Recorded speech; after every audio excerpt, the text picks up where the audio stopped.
It may be America's oldest unsolved mystery. What happened to the settlers at Roanoke?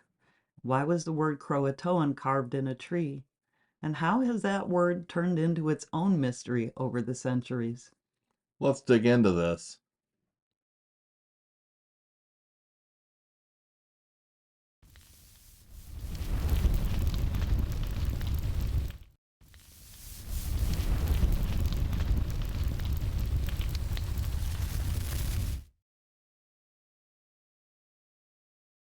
In 1584, Queen Elizabeth sent Sir Walter Raleigh to establish a settlement in the New World. The expedition landed on Roanoke Island and formed a tentative friendship with the local Croatoan Indians. They lived on a nearby island now called Hatteras Island. Two of the locals traveled back to England with Raleigh's fleet to explain what settlers would need to know and what supplies they should bring. And then they sailed back to Roanoke. This second expedition was a failure. The natives and the new settlers did not get along, and they often fought. Most of the English left with Raleigh, but 15 men agreed to stay and protect the English claim to the island. Raleigh tried one more time and sent John White as the leader of the new colony.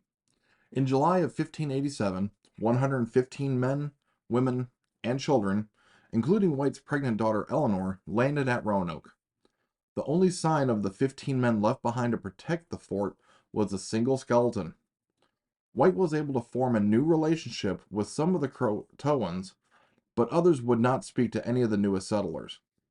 The colonists worked hard to establish the little community, and things were progressing well. Eleanor Dare gave birth in August 18th to daughter Virginia. She was the first English child born in America. Later in the year, White prepared the community for his departure to obtain more supplies. The group was told to carve a Maltese cross on a tree if they were forced to leave the area against their will, and to move toward a particular area 50 miles away toward the mouth of the Chowan River if they had to leave at all. Late in 1857, White left the settlement, intending to return to Roanoke quickly. The attack on England by the Spanish Armada in 1588 destroyed his plans.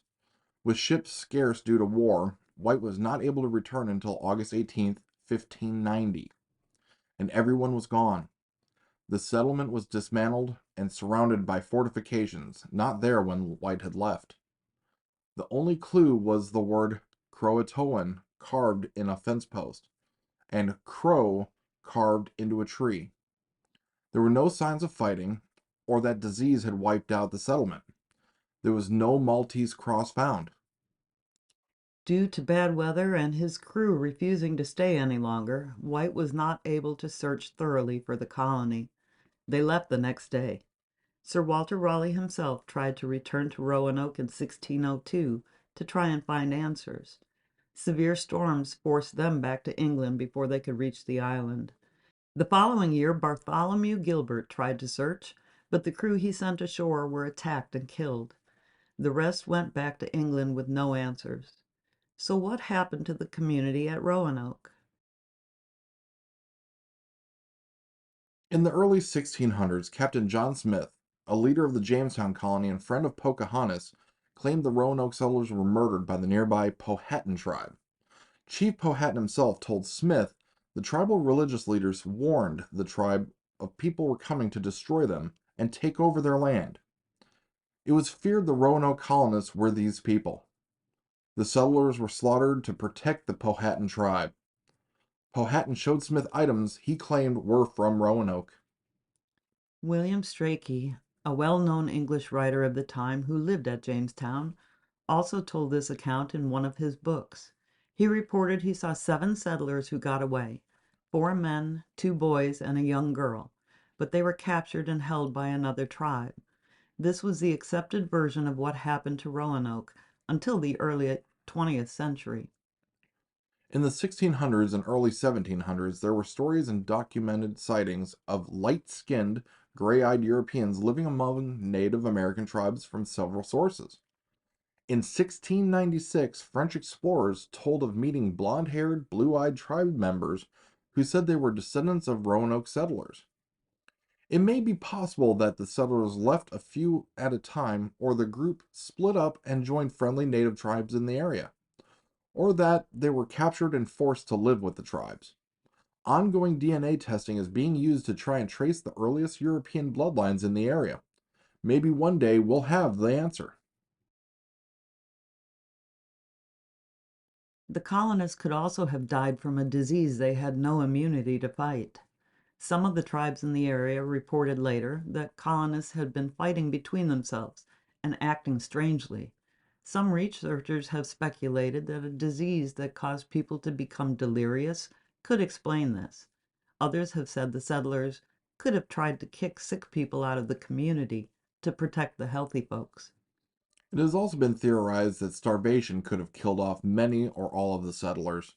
This theory usually brings the question of cannibalism with it. Could the settlers have resorted to it? No mass grave or group graves have ever been found to support the settlers dying in large numbers. No bones with scarring or butchering have ever been found. Then there's the Dare stones. In 1937, a 21-pound rock was found near the Chowan River and taken to Emory University. It seemed to be carved by John White's daughter, Eleanor Dare. She was the mother of Virginia Dare. Called the Dare stone, it had writing on both sides. On one side it said Eleanor's husband and daughter Virginia went to heaven in 1591. The other side said 7 of the settlers were still alive, but illness had killed many and natives had murdered the rest. It was signed with the initials EWD, thought to be Eleanor White Dare. Over 40 more stones were found over the next 4 years. Many researchers think all the stones except the original are fakes. The other stones tell a tale of the settlers living with a native tribe in Georgia. One says Eleanor Dare had married a native chief and had children. A stone dated 1599 said Eleanor had died but had a surviving daughter named Agnes. Later examination by experts determined the stones, with the exception of the original, were forgeries. And in 2015, the History Channel presented a documentary on the study of the stones, which determined some sort of drill was used to create those forgeries. If the original stone can ever be proven to be real, we may have had the answer to the mystery since 1937. The word Croatoan carved on the fence post and the letters CRO carved in a tree have baffled researchers. White had given clear instructions to carve a Maltese cross to indicate trouble, and no cross has ever been found. The Croatoan tribe had been friendly with the settlers. Did the carving mean they had attacked the settlement? Or that the settlers were going to join the tribe? Even if we can prove the Croatoan tribe had something to do with the disappearance of the Roanoke settlers, the carving of Croatoan has grown to be a mystery itself. It may be the strangest part of this whole story. Roanoke is not the only place legend says the word has been found carved over the years. The great Edgar Allan Poe had disappeared for nearly a week before being found, delirious and wearing someone else's clothes, on a Baltimore street on October 3rd, 1849. He was taken to Washington Medical College and died Sunday, October 7th at 5 a.m. He had repeatedly called out the name Reynolds during the night, and one of the last things he supposedly whispered was the word Croatoan. Then in 1888, famed stagecoach robber Black Bart reportedly carved Croatoan into the wall of his prison cell before he was released. Black Bart walked out of prison and was never seen or heard from again. After Amelia Earhart disappeared during her around-the-world flight in 1937, the word Croatoan was reportedly found in one of her journals.